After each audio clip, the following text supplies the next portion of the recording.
Yeah, so I've been in Esperance for 3 years, and it's the name of a French ship that came here. It's a really good story. So all the names around here, they kind of link to that story, most of them. Funny for a French guy to be here and see all these French names and French history. It's awesome that this is on our doorstep. It's a group of 105 islands and over 1,200 marine obstacles. But they stretch 230 k's from east to west and they go 50 k's out to sea. It's awesome to have a chance to go out on a boat and explore some of these islands. Pretty much since the first day I've been here, I saw all the islands and that beautiful ocean, the beaches, and I was thinking that'd be great for sailing. So yeah, I had this idea in the corner of my head to get a boat and live the dream.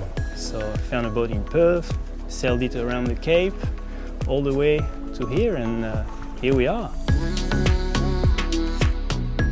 If you've got the time and the capabilities and the craft, yeah, it's amazing. It's a very peaceful way of doing it, and you're just moving at the pace of, I guess, the conditions, you know. You're moving at the pace of the wind and the ocean, whatever it will allow you, so it's an awesome way of doing it.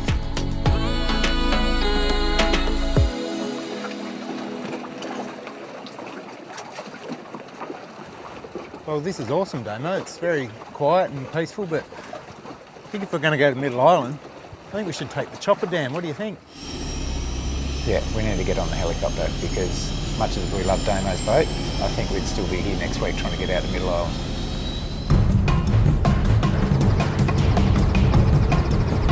You get to really appreciate the colour of the water around Esperance and the bays and the granite headlands and everything from the air. It just looks absolutely amazing. That turquoise blue colour really comes out from the air, flying over Lake Hillier and then around the cliffs to the south. It's just absolutely spectacular.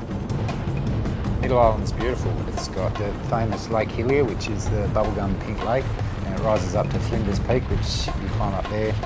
Beautiful views over Cape Arid and other parts of the archipelago, and all of Middle Island pretty much from up there as well.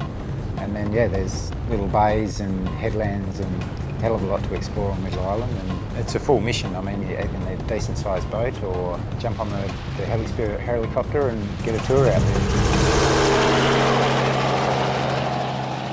Well, there goes our lift. Hopefully he'll come back at the end of the day and get us. We're on Middle Island now and going to go have an adventure and see if we can find Blackjack's Cave. Where do we start looking?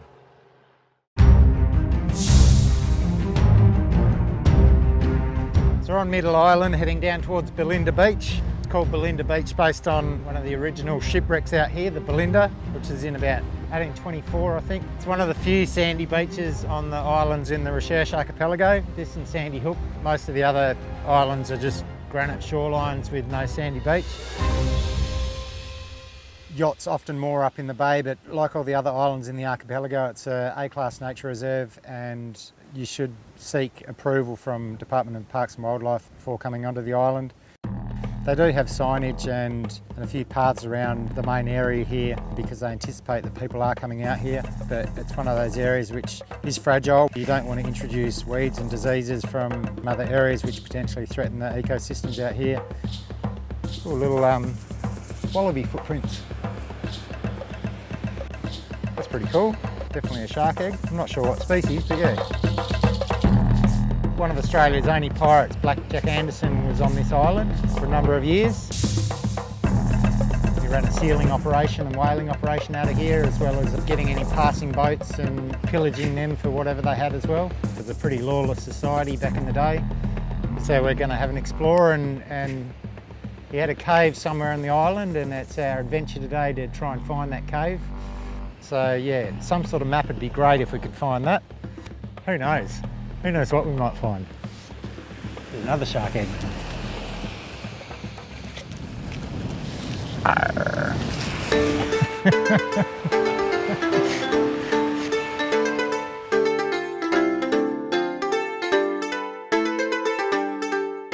On the granites around Esperance, you often see these dragons which move really fast, and then they'll stop and they'll bob their heads. We're out on Middle Island fairly early today, so it's still quite cool. It's supposed to be 27 today, but it's still quite cool. So I've lifted this rock here, and under there was about probably 4 ornate dragons, which is these guys. So really strong back legs, really fast runners. So later in the day when he's warm, there'd be no way in the world I'll be able to catch him. But I was quick enough to catch this one. Beautiful creature. Got the rings around the tail. Ornate means sort of pretty, so they are quite a pretty dragon. But you can see he's all black in colour at the moment. That'll change through the day, so this is so that he can absorb the sun and get warm, and then as the day warms up, that colour will change to a lot lighter because he doesn't need so much sun. But yeah, very cool critter. Honestly, this is a real lizard. It's not a plastic one.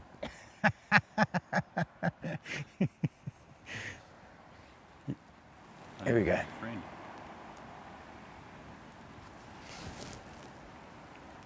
Very cool.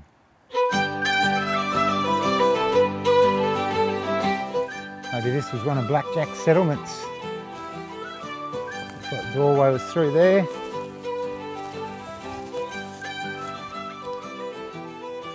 If there's any clues here which can help us.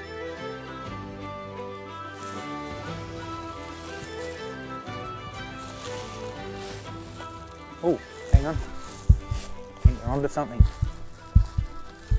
Looks like an ancient parchment. No way. A map. Blackjack's cave. Amazing.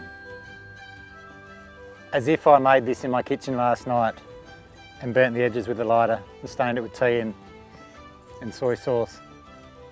As if I did that. I'm not that pathetic.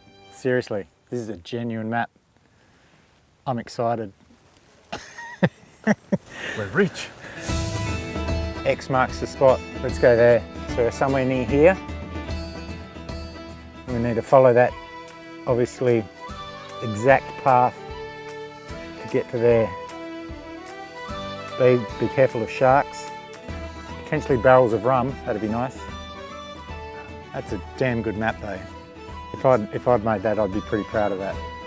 All right, let the adventure begin.